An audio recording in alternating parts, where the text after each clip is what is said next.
I need to talk to you about something that's been sitting heavy on my chest for days, and I couldn't shake it off long enough to let it go unsaid. This isn't breaking news in the traditional sense. There's no surgery report, no team transaction. Nobody got cut or signed or shipped off in a trade. But what landed in front of me this week might be one of the clearest windows I've ever gotten into how this league actually gets covered, how narratives get built behind the scenes, and how easily the public conversation can be steered without most people ever noticing the hand on the wheel. Once you really sit with this story and trace the timeline yourself, it changes how you watch every quarterback conversation going forward. So let's get into it. Piece by piece, both directions, no shortcuts. Everything in this story runs through Cleveland, and I want you to picture two storylines happening at the exact same time, in the exact same city, running on completely separate tracks, because the contrast between them, once you line it up side by side, is almost impossible to ignore. Storyline number one starts with silence. Shedeur Sanders has basically vanished from the public eye this offseason. No media tour, no carefully produced highlight drops, no interviews lined up to keep his name trending. And here's the part that I think people get backwards, that silence isn't a warning sign. It's actually telling you everything you need to know. When a young quarterback goes quiet during an NFL offseason, there are usually only two explanations on the table. Either something behind the scenes has gone wrong, or he's locked into work so serious and so demanding that doing press would only get in the way of it. And from everything that's actually surfaced, we're clearly looking at the second explanation. None of what's leaked out came from a publicist. None of it came from a polished content rollout designed to manufacture buzz. It came in fragments, pieced together by people paying close attention, because this guy isn't performing the grind for cameras. He's actually living it. Then the footage hit. Not a sponsored training video, not some glossy partnership content dressed up to look authentic. Real, raw footage surfacing through well-off media of him working out in Colorado, at altitude. And I want you to sit with that detail for a second because I don't think it gets nearly enough credit for what it actually reveals. Nobody trains at elevation because it photographs well. There's no viral moment waiting for you gasping for air with your lungs on fire. You put yourself through that kind of suffering for one reason only, because you're chasing something real. Better oxygen efficiency, a deeper cardiovascular tank, the kind of stamina that doesn't show up on tape until the fourth quarter, when everybody else on the field starts dragging and you're somehow still moving clean. That's not a publicity stunt. That is a calculated, unglamorous investment in who he's going to be 5 months from now, and the fact that nobody made a spectacle out of it tells you exactly where his head is at right now. But here's the layer of this that's really stuck with me. His training used to revolve around drop mechanics, footwork precision, reading coverages before the snap, the cerebral side of quarterbacking, manipulating safeties and working through progressions cleanly even with bodies closing in around him. That foundation was always legitimate, but this offseason, he didn't just maintain that base, he built something new on top of it. Speed work, explosiveness training, movement development that has nothing to do with becoming a scrambler and everything to do with manufacturing that extra half second when the pocket starts collapsing. The difference between eating a sack and sliding 3 steps left to deliver a strike on time. And people who are actually around that building, not just shouting opinions from a studio desk, have started saying something the national conversation completely missed during the draft process. His athleticism got buried, not slightly underrated, badly, almost dismissively underrated. There was a version of Shedeur Sanders that the scouting world constructed in their heads. Clean, controlled, a polished system passer who needed a perfect pocket to operate. And that version was missing an entire dimension that was sitting right there on the tape if anyone had actually slowed down and looked for it. The escapability. The instinct to feel pressure arriving before it actually gets there. The composure to slide and reset instead of panicking and forcing a throw into traffic. You can't coach that kind of feel. A player either has it wired into him or he doesn't. Turns out he has it. And here's the moment that really got my attention. His own head coach admitted it caught him off guard. Sit with the weight of that for a second. This is a coach who walked into that building with zero development bias, no investment in any pre-existing narrative about who Shedeur was supposed to be. He just watched the tape. He looked back at the second half of last season with completely fresh eyes and basically said it out loud. There's more movement ability here, more escapability, more natural feel than we expected walking in. That's not a hype quote thrown out to generate headlines. That's a coaching staff quietly recalibrating its entire offensive identity around a tool they didn't know they had. That's an organization adjusting its ceiling projection upward based on hard evidence, not wishful thinking. And it genuinely frustrates me that this story didn't land with anywhere near the weight it deserved in the national conversation. So that's the first movie. A quarterback working in near silence, layering real, legitimate development on top of an already proven foundation, while the very organization that drafted him admits they're discovering more than they bargained for. No marketing campaign behind it, no narrative push, just work. Now let me flip to the second movie, because this one moves a whole lot faster, a whole lot louder, and honestly, a whole lot more uncomfortably. Brandon Sorsby. And before I go any further, I want to be fair here, because what I'm circling isn't really about him as a person, it's about the machine operating around his name. In a remarkably short window of time, this name went from barely registering in first-round quarterback conversations to becoming, for a noticeable chunk of national media, an almost default first-round selection. And when a narrative shifts that fast, without the slow, organic accumulation of tape study, cross-checked sourcing, and earned consensus, I think you owe it to yourself to ask what actually triggered that shift. So let's start with the football, because the numbers deserve to be heard without anybody's spin attached. These two quarterbacks lined up against each other directly. Same field, same afternoon, same level of competition.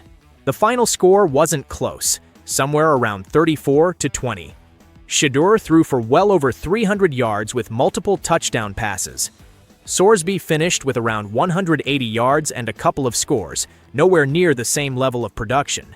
Same conference, same opponent caliber, one afternoon, and the tape told a pretty unambiguous story. And here's where it gets hard to swallow.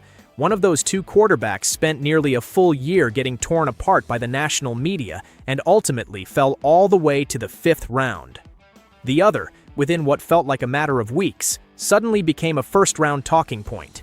And the timing of that shift, landing right around mid-June, happened to fall in the exact same stretch when the first quarterback was quietly dealing with something genuinely difficult in his personal life.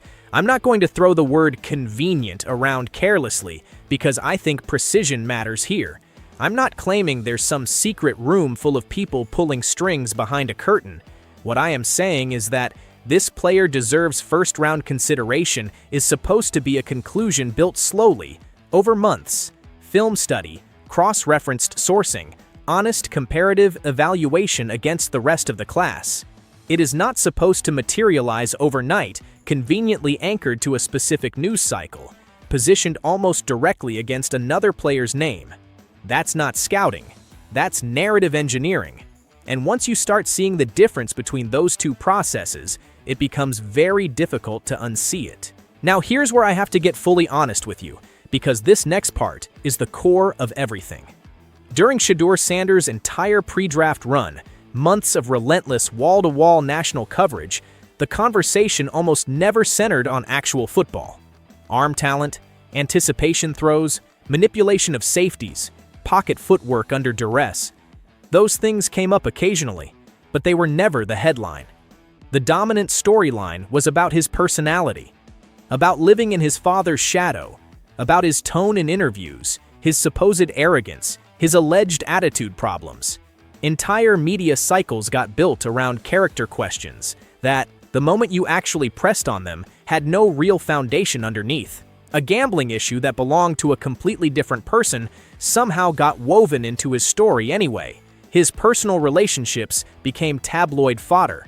30-second interview clips got dissected frame by frame like courtroom evidence. And every time somebody pushed back and asked to just talk about the football, the goalposts quietly slid somewhere else without anyone ever acknowledging they'd moved at all. Now hold this next part right alongside everything I just told you, because this is where the whole thing cracks open. There's a player in this same conversation with a real, confirmed, documented gambling situation. Serious enough that he had to step completely away from football. Serious enough to require actual court proceedings just to restore his eligibility to play his final college season. And I want to be crystal clear before going any further. I am not mocking that, and I am not making light of it in any way. Addiction is real. Gambling disorders are genuine mental health struggles. A young person who recognizes a problem in himself and fights through it deserves support, not ridicule. I mean every word of that, no sarcasm attached. But the gap between how these two stories got treated, that's what I cannot get past. If unverified, unproven, never substantiated character speculation was enough to follow one player through his entire draft process and contribute to him sliding all the way to round 5, then how does a confirmed, documented, legally serious situation barely register as a footnote when it's attached to someone else? How does one become a months-long national obsession and the other becomes a gently written redemption story inside a matter of weeks? You can't have it both ways. Either character concerns genuinely matter in how this league evaluates draft prospects, or they don't. You don't get to apply surgical scrutiny to one name and then quietly dissolve the same standard the moment a different name shows up. And this is exactly the moment where Colin Cowherd, almost without meaning to, exposes the contradiction himself. Now look, Cowherd has built a long career being tough on young quarterbacks, and to his credit, he's owned that pattern publicly. He's talked about being wrong on Johnny Manziel, about being too hard on early Baker Mayfield, about his own discomfort watching Deshaun Watson navigate fame as a young player. He's applied a consistently harsh lens across this position for years, and in theory, there's something almost admirable about that kind of consistency. His criticism of Shedeur ranged from a speeding ticket to a reportedly tense moment in a draft room interview. Things that, across the entire history of this league, have never once kept a player off a roster.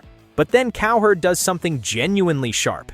He brings up Pete Rose, and honestly, whether he fully meant to or not, he's onto something real.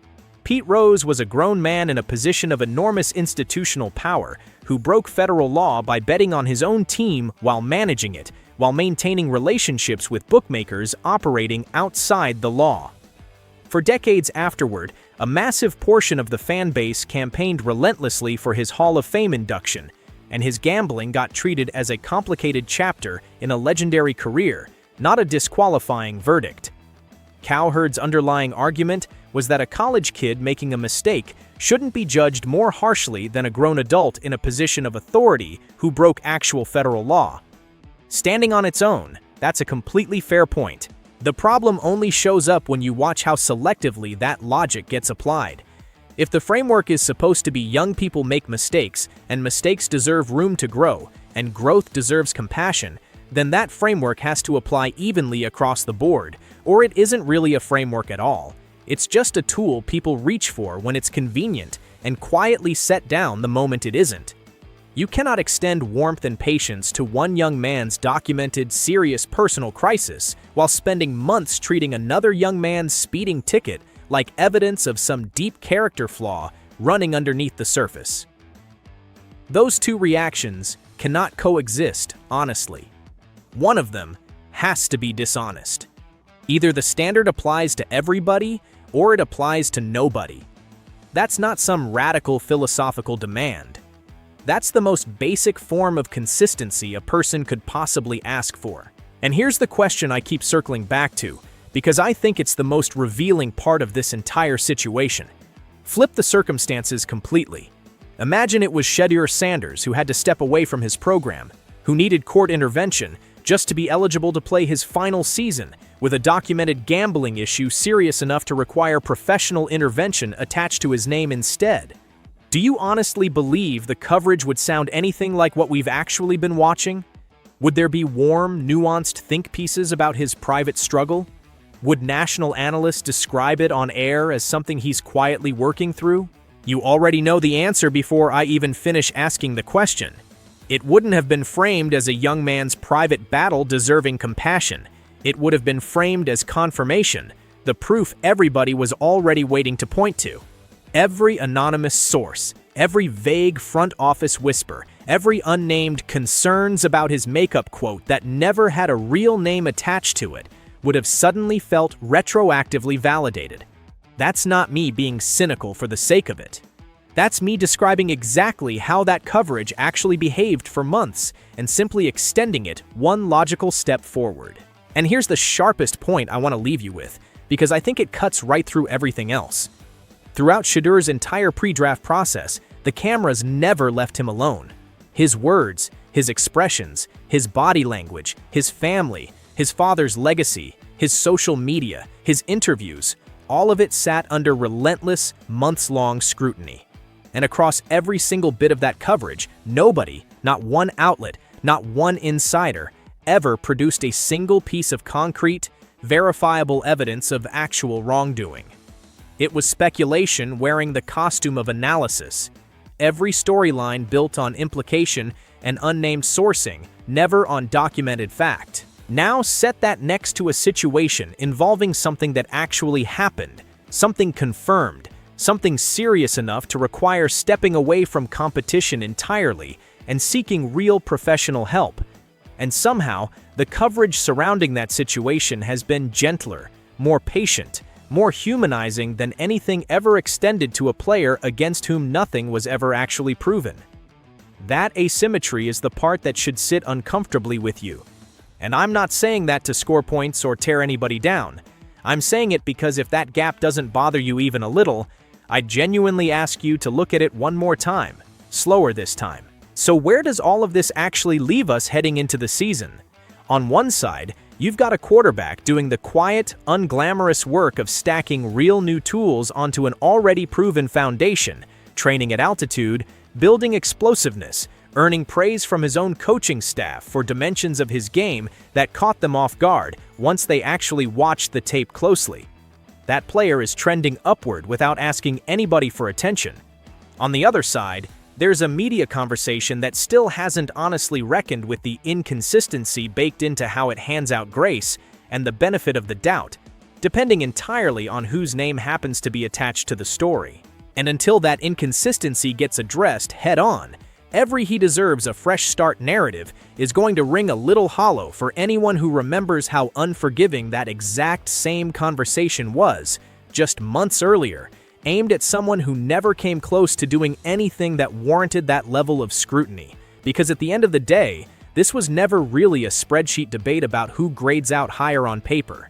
It's a question about whether we're being honest with ourselves about why some players get the benefit of the doubt from day one, while others get buried under speculation before they ever get a fair shot. And until somebody actually answers that question honestly, this conversation is going to keep circling right back around, because the people who watched it happen the first time are not going to forget what they saw.